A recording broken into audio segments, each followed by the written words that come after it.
Alright, so I've got the Volvo back in the garage so I can start test fitting the motor. Psych! Alright, gentle specimens, we're going to get started on the teardown of this motor. So I'm not going to tear it down completely, I'm just going to get all the junk off of it. Like the intake and exhaust manifold and some of the accessory stuff like the fan. And just kind of, oil pan's a big one. It still has the differential on it. I like to get all of that stuff down. I'm not going to pull like probably valve cover or anything like that. I just want to get it down to the block and like with no oil pan intake on it so I can test fit it in the car. So I'll get started on that.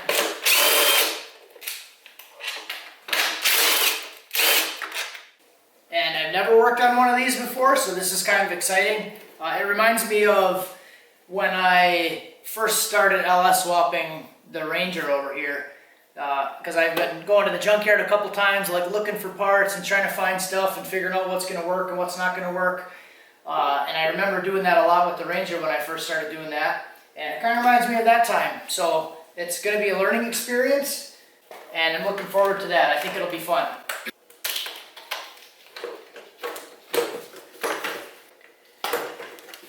All right. Next, AC line.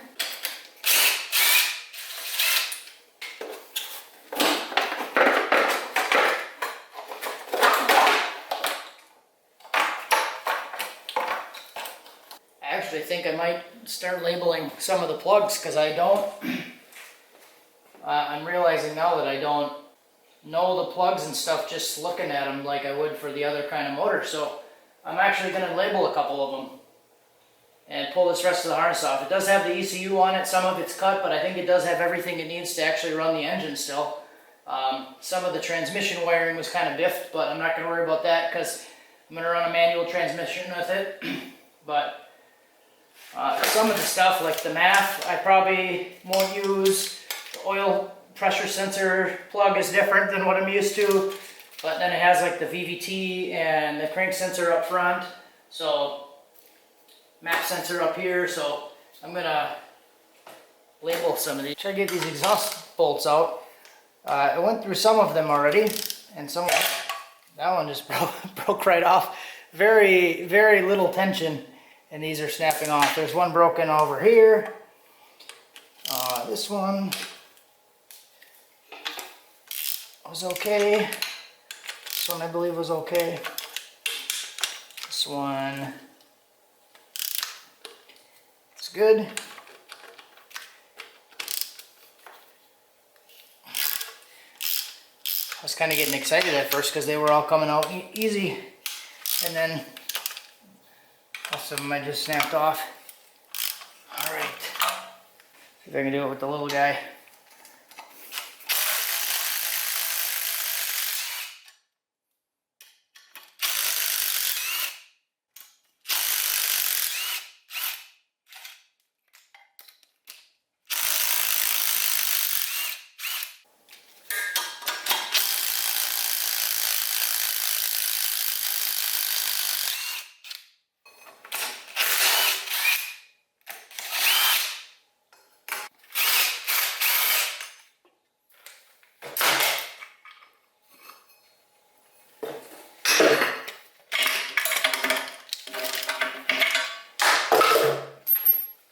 Chaos.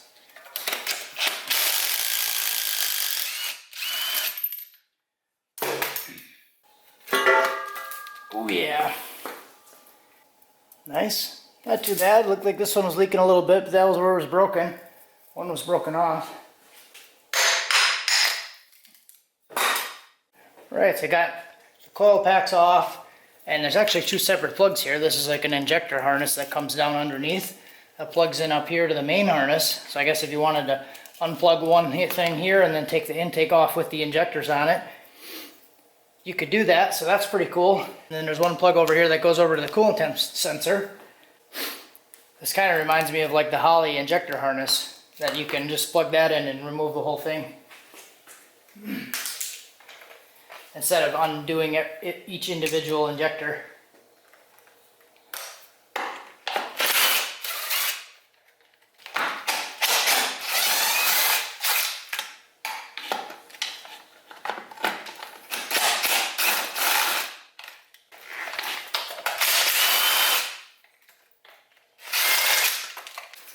This whole ECU bracket is connected to the fuel line.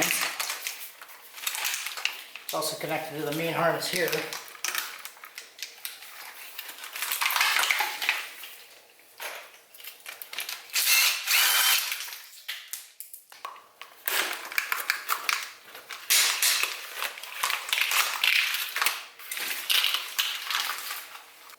Alright, so now it looks like we got AC knock sensors, grounds, and a crank sensor. 2 knock sensors, 1, 2, 3, 4 grounds, and a cam sensor. And then there's one little evap purge solenoid here. Purgy boy!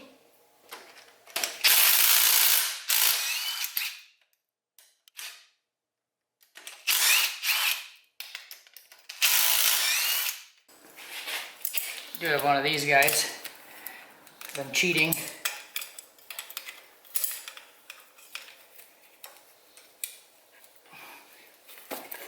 Not using a Sharpie cap. Yeah, when I was working on my Escalade, I actually snapped this bolt off of there, so I ended up having to swap out the compressor because I snapped this bolt off. That sucked. Alright, we'll get this intake off. I think it's all 10mm bolts.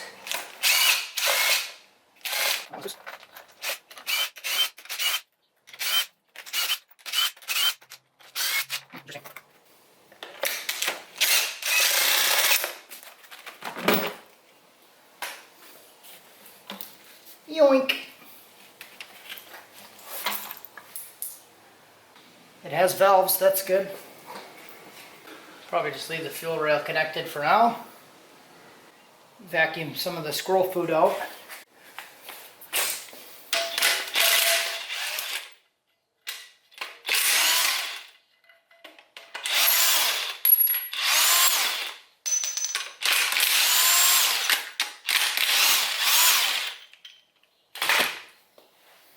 Alright, I'm going to take off the bolts from the other side too. Well, I was just going to see if I could just take the oil pan off with this still attached, but it doesn't look like I can do that. We'll see what we got to do to get this off of here. I did talk to Kelvin from the Nivlak 57 YouTube channel, and he said these are pretty hard to get off sometimes, so I'm just going to believe him.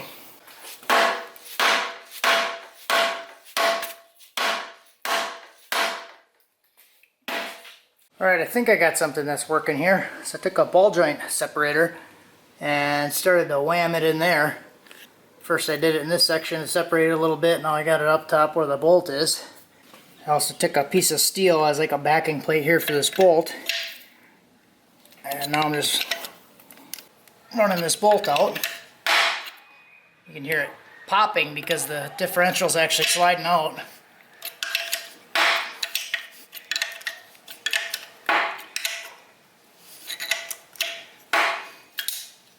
It reminds me of like a crank pulley when you got tension on it and then it finally pops and moves out a little bit.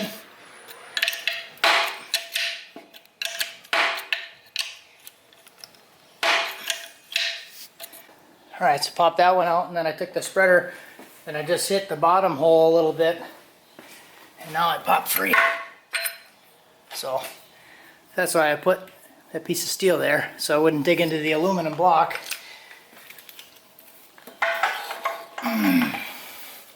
Here we go. Alright, got that off and all flipped over. Did take out these 2 bolts for the AC compressor because they actually bolt into the pan. The goal for the night is just to get the pan off. It's a monster oil pan.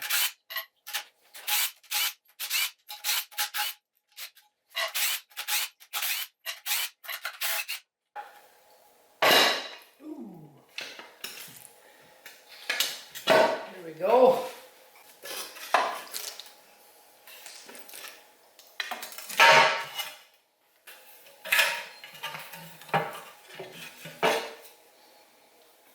Alright.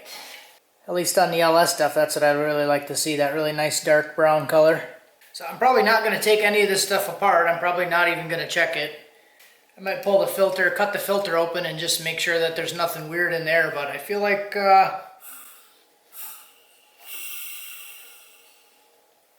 everything seems decent. So we're going to treat it like an LS and not let the magic out. And just run it. Look at that, 1/3/23 is the date on the filter, and this thing was sitting in the junkyard. So I don't know how long it's been in the junkyard, but it's June of 23 right now, so it's been 6 months since the last oil change was done on this motor. Alright, well I got the Volvo back in the garage so I can start test fitting the motor now. Psych! It's already in there. So I don't have the mounts done, but I have the engine just resting on 3 jack stands right now. So I'm holding the front up with one and the back up with 2 different ones. And it ends up fitting in there pretty nicely. Haven't done any modifications to the engine bay at all. The crank is pretty much right up against this. There's a little tiny gap, but this could easily just be notched out if needed. The mounts on the motor are pretty far forward because I'm probably going to end up going over to these bolts here for the engine mounts. So I'll have to figure something out there. But there's pretty good room in here. I could probably remove some of this stuff, maybe even make another expansion tank or get rid of the washer fluid. I don't know, probably end up just keeping the battery here. But the position that it's in still almost has enough room for the factory radiator. And then the AC condenser was right here. So if needed, realistically, I could get rid of some of this stuff and move everything forward, which we might end up having to do, but we'll see. Hood fitment is actually pretty good. It doesn't hit. It does tap the dipstick right there. And the alternator bracket is kind of close. But without the front piece on, this is actually down a little bit lower than normal. So it goes from here to about here once it's flush on the outsides. So clearance seems to be pretty good there. Underneath though is really tight, so there's not a whole lot of room there. So I may have to raise the engine up a little bit, or I can create some space with this K-member and drop that down a little bit. But that's really all I want to do for this video is get it torn down and then in the car, or at least kind of see how it fits. I'm going to pull it back out because I don't want it just sitting on the jack stands loose in there, and there's some broken exhaust bolts that I want to get out with the welder while it's out of the car.